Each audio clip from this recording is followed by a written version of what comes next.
अस्सलामुअलैकुम नाजरीन, आप लोग देख रहे हैं टेक्निकली रोमियो फ्रेंड्स। आज की इस वीडियो में मैं आप लोगों के साथ ब्लॉगर की एक ऐसी थीम शेयर करने वाला हूं जो कि आपके सामने इस वक्त दिखाई दे रही है। नाजरीन, ये बहुत ही प्रीमियम वर्जन है। यहाँ पर जैसे अपलोड करेंगे तो आपको कॉपीराइट खुद आपके वेबसाइट का नेम आ जाएगा। बाकी इसका फ़ॉन्ट देखें, बहुत ही अच्छा फ़ॉन्ट है। तो इनमें से ऊपर देखें आपको ब्रेकिंग न्यूज़ की बार भी चली आ रही है। उसके बाद यहाँ पर देखिए मेन मेन्यू आपने खुद लगाना है। इसको मैंने ज़्यादा कस्टमाइज़ नहीं किया है, तो बाकी आपने खुद कर लेना है। और मैं आपको इसकी एक पोस्ट ओपन करके दिखाता हूँ और उसके अंदर इसका फ़ॉन्ट चेक करके दिखाता हूँ।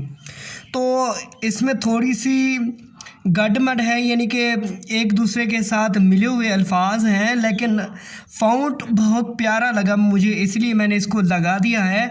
तो बाकी यहाँ पर देखें, बहुत ही प्रीमियम वर्जन की ये थीम है। 100% आपको एड्स एंड अप्रूवल देगी ये वेबसाइट अगर आपने ये वाली थीम अपलोड कर दी। तो ये देखिए काफ़ी अच्छी लग रही है, इसका काफ़ी अच्छा प्रीमियम, इसका फुटर देखिए बहुत ही अच्छा है। इसका लिंक डिस्क्रिप्शन के नीचे दे दिया गया, जल्दी से इसको डाउनलोड कर दीजिए। मिलते हैं नेक्स्ट वीडियो में।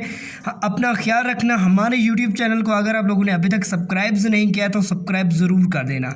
अल्लाह हाफिज़।